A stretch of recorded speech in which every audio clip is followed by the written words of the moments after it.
কি ভুল হয়েছে না সলিড? না, ভুল হয়েছে। আমি এইসব কথা পাই নাই। আমার সম্পর্ক ভালো, বাপের বয়স। এই মুহূর্তে আমি রয়েছি জামগড়া উত্তরপাড়াতে। তো আমরা চেষ্টা করছি আপনাদেরকে দেখানোর জন্য। এখানে কিন্তু এক ব্যক্তির সাংবাদিক পরিচয় দিয়ে এখানে এসেছেন। তিনি আব্দুল মজিদ নামে যে এক ব্যক্তি রয়েছে তার গ্যারেজে এসেছেন। এখানে নাকি তার অনৈতিক কোনো কিছু পাওয়া গিয়েছে এমনটার ভিত্তি ধরেই কিন্তু আসলেও তিনি তার গ্যারেজকে সার্চ করছেন। তো আমরা সেই সাংবাদিকের সাথে কথা বলবো, আসলেও এখানে কি পেয়েছেন তিনি। আপনার নাম কি? মোস্তফা শেখ। মোস্তফা, কী করেন আপনি? আমি মানবাধিকারের কাজ করি। মানবাধিকারে না? আচ্ছা, কোথায় অফিস? কোথায়? জামগড়াতে। আর কোনো পেশা আছে নাকি আপনার? না, আমার আর কোনো পেশা নেই। আমি কোনো তদন্ত একটু কাজ করি। আচ্ছা, আমরা এখানে এসে যতটুকু জানতে পেরেছি আপনি সাংবাদিকের চাকরি করেন। দুঃখিত, আপনি একজন জার্নালিস্ট সাংবাদিক, আপনি এরকম একটু পরিচয় দিয়েছেন। তো এটা কতটুকু সত্য? আসলে কি আপনি কোনো সংগঠনে বা সাংবাদিকতার সাথে জড়িত আছেন?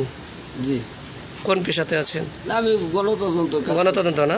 আচ্ছা, গণতদন্তের সম্পাদকের নাম কি আপনার? মাহবুব আলম আব্বাসী। আচ্ছা, আপনি কি কোন কোন জায়গার প্রতিনিধি? কেমন কি আপনার প্রতিনিধি? কোন জায়গার? আমি সর্বোচ্চ। না না, আপনি কোন জায়গার প্রতিনিধি? আমি আসলে প্রতিনিধি না? আচ্ছা, কোয়ালিফিকেশন কতটুকু আপনার? কোয়ালিফিকেশন আমার কতটুকু? কোয়ালিফিকেশন বেশি করিনি। কতটুকু বলুন, সমস্যা নেই, বলুন। কোয়ালিফিকেশন কি? ওই এসএসসি। এসএসসি পাস না করলে কি সাংবাদিক হওয়া যায়? না, এটা তো সবই না। এখন আমি সম্পাদকের লোক ভালো সম্পর্ক আছে, কাজ করি। কে আপনাকে কে কাট করে দিয়েছে? মাহবুব আলম আব্বাসী। আচ্ছা, উনি কাট দিয়েছেন? আচ্ছা, আমি আব্বাসী সাহেবকে ফোন দিচ্ছি, অসুবিধা নাই। আপনি জার্নালিস্ট বানাম করেন তো? না পারলে বলেন, আমি বলে দিচ্ছি, সমস্যা নেই। পারবেন না? সমস্যা আছে? জার্নালিস্ট বলতে পারেন? এখন সমস্যা ভাই, এখন সব দিকে সমস্যা। এখন আমি এই জায়গা ভুল করছি। না না, ওইটা না, আমি ওইটার দিকে বলছি। আমি আমি আমি যেটা বলছি আপনার পেশাগত দায়িত্বে। পেশাগত আমি ফটো জার্নালিস্ট। আমি মাঝে মাঝে একটা নিউজ টিউজ থাকলে কি আপনি ফটো কি? Photo journalist. ফটো জার্নালিস্ট মানে বুঝলাম না। ফটো জার্নালিস্ট, তাই তো? জার্নালিস্ট না, জার্নালিস্ট। আচ্ছা, বুঝতে পারছি, ধন্যবাদ আপনাকে।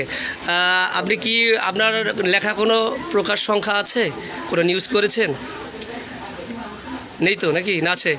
না, নিউজ করে নেই আমি। আচ্ছা, তাহলে আপনার কি এই সাংবাদিক পরিচয় দেওয়ার মতো কোনো যোগ্যতা রাখেন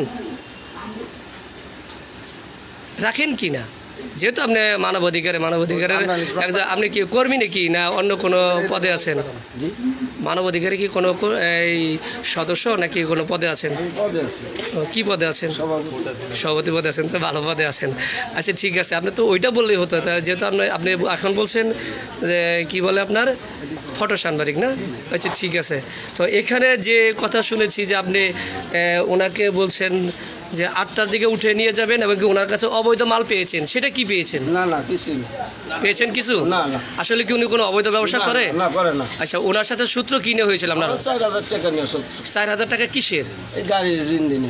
আচ্ছা, এটা কত বিক্রি করেছিলেন? কত আপনাকে ফেরত দিছে? 50 বিক্রি করছিলাম আমি, 35 ফেরত দিছে। না না, 50 বিক্রি না, আপনি কিনেছিলেন কত দিয়ে? কিনছিলাম 80,000 দিয়ে। আচ্ছা, সেটা বাদ, আপনারা ক্যাশ লেনদেন করছিলেন কত? 50। আপনি ওনার কাছে বিক্রি করছেন কত? অনেক কাছে বিক্রি করছি 40। আপনি ক্যাশ পাইছেন কত? 35 পাইছি। 35 না 36? না, 40 পাইছি। শিওর পাইছেন তো? শিওর পাইছি। 1000 টাকা দিছি আমি, পাইছি। আচ্ছা, আবার শুনলাম যে 4000 কম আছে। না না, সমস্যা আমরা নির্ভয়ে বলেন ভাই। না, কম নাই। তাহলে বুঝা পাইছেন না? আপনাদের আর কোনো সমস্যা আছে? কোনো সমস্যা নেই। আচ্ছা, তাহলে যে ওনার তো কোনো অবৈধ কিছু পাননি না? গ্যারেজও পাননি? আচ্ছা, আপনি যে বলেছেন যে অবৈধ কিছু জিনিস পাওয়া গেছে, এটা কি ভুল হয়েছে না সলিড? না, ভুল হয়েছে। আমি এইসব কথা পাই নাই। আমার সম্পর্ক ভালো, বাপের বয়সে আমি ভুল করছি। আমি কাছে খুব আচাইছি। আমি লাইক লস খাইছি। আমার মাথাটা ঠিক ছিল না ভাই। আচ্ছা, ঠিক আছে, ধন্যবাদ। আপনার বাসা জানো কোথায়? ইউনিক না?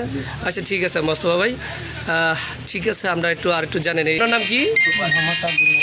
হ্যাঁ, মোহাম্মদ আব্দুল মজিদ। আব্দুল মজিদ। কি করেন আপনি? আমি ভালো করে বলেন, হাসেন কেন? রিক্সার গ্যারেজ। রিক্সার গ্যারেজ মালিক আপনি? ওনার সাথে কি আপনার লেনদেন ছিল? লেনদেন ছিল, একটা গাড়ি বিক্রি করছিলাম। হ্যাঁ, এটা শুনছি, আমরা আগে বলেছেন 50,000 টাকা কি উনি আপনাকে ক্যাশ দিয়েছিল? হ্যাঁ। এখন আপনি কি ওনার কাছে আবার বিক্রি করছে কত? উনি আমার কাছে 40,000 টাকা দাবি করছে, আমি বলছি টাকা নাই। আচ্ছা, এরপরে এখন লেনদেন উনি বলছে শেষ, আর সেই লেনদেনটা কি ঠিক আছে নাকি? হ্যাঁ ঠিক আছে। আচ্ছা, আর কোনো সমস্যা আছে? ওনার প্রতি কোনো অভিযোগ আছে? না। আর তো উনি কোনো আপনাদের সাথে কোনো খারাপ আচরণ করে নাই? আর অভিযোগ ওই যে ওটা হুমকি দিছে। আচ্ছা, হুমকি যেটা দিচ্ছে এটা উনি বলছে যে ভুল হয়েছে। আচ্ছা, সাংবাদিক দাবি করেছিলেন তো উনি বলছে যে না, আসলে উনি অন্য পেশাতে আছে, এটা বলেছে শেষ। শেষ তো আর তো কিছু নেই। না। ভাই, আপনি তো তৃতীয় পক্ষ না? আপনি এত সংক্ষিপ্ত বলবেন যে আসলে ওনারা যে ঘটনা হয়েছে আপনাদের এখানে, উনি সাংবাদিক পরিচয় দিয়েছিল, তো সেটা তো আপনারা শুনছেন যে আসলে কেমন কি। তো উনি যে কথা বলছেন উনি ওটার দুঃখ প্রকাশ করেছে, সরি বলেছে, ভুল স্বীকার করেছে। তো এখন এখানে যে সমস্যা তো শেষ হয়ে গেছে নাকি? আচ্ছা, গ্যারেজে যে ওনাকে বলছে যে ওনার অবৈধ জিনিস বা মাদক এমন কোনো কিছু যে বলছে, এটা কি কোনো কিছু পাওয়া গেছে? না, কিছু পাওয়া যায় না। আসলে কি এটা মিথ্যা ছিল? এটা আর আগের মাত্র বলেছে ভাই। আচ্ছা, ঠিক আছে। আপনার নাম কি? আমার নাম করিম গাজী। করিম গাজী না? এখানে কোথায় থাকেন? আমি থাকি গান্ধীর চক। গাজীর চট। এখানে আসছেন কি জন্য? ওনার সাথে আইসি। ও, ওনার সাথে ওই যে মোস্তফার সাথে আছেন না? টাকা ও আচ্ছা আচ্ছা, ঠিক আছে। তো দর্শক, আপনারা যতটুকু জানেন আমরা কিন্তু এখানে জানতে চেষ্টা করেছি, এখানে যারা ছিলেন আমরা তাদের কাছ থেকে যতটুকু জেনেছি, এখানে কিন্তু মূলত একটি গ্যারেজে একটি রিক্সা বিক্রি বিষয় নিয়ে সূত্রপাত হয়েছিল।